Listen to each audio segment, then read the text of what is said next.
एकंदरीत शांतताप्रिय आंदोलन जे केलं पाहिजे होतं त्या पद्धतीने बाकी की या महिला ज्या कार्यकर्ते आहेत त्यांना सुद्धा ताब्यात घेण्याची कार्यवाही पोलिसांच्या माध्यमातून केलेली आहे। फक्त ही एका ठिकाणी कार्यवाही नाही तर ज्या ज्या भागातून या चौकाच्या चारही भागातून जी लोक या ठिकाणी येत आहेत त्यांना सुद्धा ताब्यात घेतलं जाते। आपण पाहतो की जराशी गर्दी जमली तर पोलीस त्या सगळ्या लोकांना पांगवत आहेत आणि इथून गर्दी एकत्रित जमू नये यासाठी त्या सगळ्या लोकांना बाजूला करण्याचा प्रयत्न जो आहे तो पोलिसांच्या माध्यमातून सुरू आहे। मोठ्या प्रमाणामध्ये या ठिकाणी हळूहळू गर्दी होताना पाहायला मिळते। मात्र जमावबंदी लागू असल्यामुळे 5 पेक्षा अधिकची लोक एका ठिकाणी जमली तर त्या सगळ्या लोकांना ताब्यात घेतलं जाते। खरं तर संपूर्ण परिसरामध्ये छावणीचं स्वरूप आलेलं असताना अशा पद्धतीनं पोलिसांच्या माध्यमातून कारवाई होणं आणि ती सगळी कारवाई जी आहे ती एकतर्फी होणं हे कुठेतरी चुकीचं आहे। अशा पद्धतीची भूमिका या सगळ्या लोकांच्या माध्यमातून मांडली जाते आणि म्हणूनच परवाचा जो काही मोर्चा निघालेला होता त्याला पोलिसांनी विरोध केला नाही आणि आता या मोर्चाला विरोध करेल। काही तुम्ही मोर्चात सहभागी होण्यासाठी आलेला होता?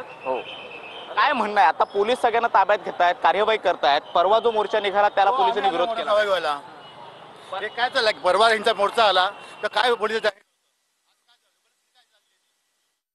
चालू आहे? खऱ्या अर्थाने ही दडपशाही आहे। आम्ही शांतता मार्गाने दडपशाही आहे। मराठी माणसाला न्याय नाही आणि गुजराती किंवा बाहेरच्या माणसांना न्याय आहे इथे। त्यांना मोर्चा मिळतो बिना परमिशन त्यांना पण आज दडपशाही केली जाते। बघताय तुम्ही ना पोलीस या तुम्हा सगळ्यांना या ठिकाणी पांगवत आहेत आणि तुम्ही मोर्चामध्ये सहभागी होऊ नये यासाठी हे सगळे प्रयत्न जे ते पोलिसांच्या माध्यमातून सुरू आहेत। खरं तर तणावाचं वातावरण आहे आणि म्हणून पोलीस खबरदारी घेताना पाहायला मिळत आहेत। हे आपण पाहतोय की या ठिकाणी थोडी जरी गर्दी जमली तर पोलिसांचा ज्या काही प्लाटून्स आहेत त्या या सगळ्या लोकांना पांगवण्याचा प्रयत्न करतायत।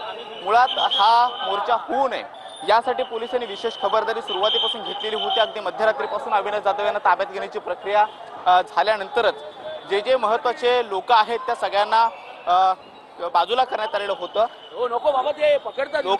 लोकांना तुम्हाला ताब्यात घेतायत, तुम्ही मोर्चात सहभागी होण्यासाठी आलेला होता, तुमची मराठी म्हणून भूमिका नेमकी काय असते? कसं आहे मराठी माणसांनी काही असं काही करत नाहीयेत ते लोक। पण आता हे बघताय तुम्ही स्वतःच्या डोळ्याने बघतायत की कोणीही इंटरव्ह्यू देतात। आता मी देताना मी स्वतः घाबरतोय की मी मराठी माणूस आहे, नॉर्मल माणूस आहे बाबा, आपला काही पक्षाशी नाही कुठल्या ह्याच्याशी संबंध नाही, पण असं काही इंटरव्ह्यू देताना पण भीती आहे मनात की पकडलं तर नेतील तर, हे भीतीवालं वातावरण यांनी निर्माण केलं। 4 दिवसापूर्वी जेव्हा मीरा भाईंदरमध्ये मीरा रोडमध्ये एक लोटे घेऊन आले आणि आज इकडे करोडोची दुकानं घेऊन करोडोची घरं घेऊन तुम्ही राहतात ना, कोणाच्या जीवावर? आमच्या जीवावर। आज जर आम्ही तुमच्या दुकानातनं काही खरेदी केलं नसतं तर तुम्ही भिकारीला लागले असते, भीक मागायला लागले असते तुम्ही। माझं म्हणणं एवढंच आहे, राहतायत मानाने राहा, आमच्या मराठीचा मान ठेवा। एवढ्या कानफटात खाल्ल्यावर पण याला लाज नाही आहे माणसाला। तुम्ही मोर्चे कुठल्या गोष्टीवर काढतायत? ज्या महाराष्ट्रात तुम्ही राहतात त्या भाषेला दुय्यम स्थान द्यायला तुम्ही लावतायत आणि तुम्ही मोर्चे काढतायत। लाज वाटली पाहिजे या गोष्टीची, लाज तुम्हाला। 3 तारखेला पण परवानगी नव्हती तेव्हा त्यांची कारवाई केलेली आहे असं म्हणतात पोलीस। आम्हाला तर नाही वाटत, आम्हाला अजिबात वाटत। पहिली गोष्ट तर आमच्या इकडचा नेता म्हणजे आमच्या इकडचे आमदार त्याला साथ देत आहेत। अहो आमच्या वोटिंगमुळे तुम्ही आमदार झाले आहेत। मग तुम्हाला जर एवढी आमच्या मराठी भाषेची मराठी माणसांची जर तुम्हाला लाज वाटते आहे तर तुम्हाला राग येते तर तुम्ही दुसरीकडे जाऊन आमदार व्हा, इकडे नका। पहिला निषेध आमचा आमदारांवर आहे तर त्यांनी सपोर्ट केला या गोष्टीला। मंत्री प्रताप सरनाईक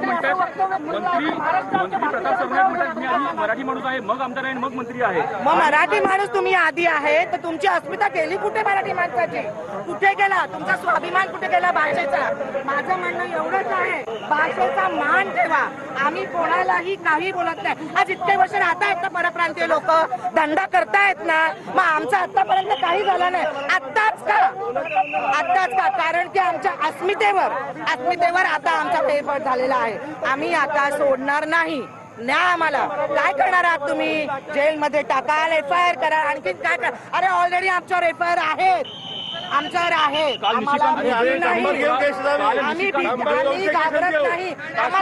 आम्हाला फोन करून बोलवलेला नाहीये कुठल्या नेत्याने, आम्ही स्वतःहून इथे आलेलो आहे। आम्ही मराठी इथे जमलेलो आहोत, आम्हाला कोणाचे फोन आलेले नाहीये। नाही, मी मराठी आहे।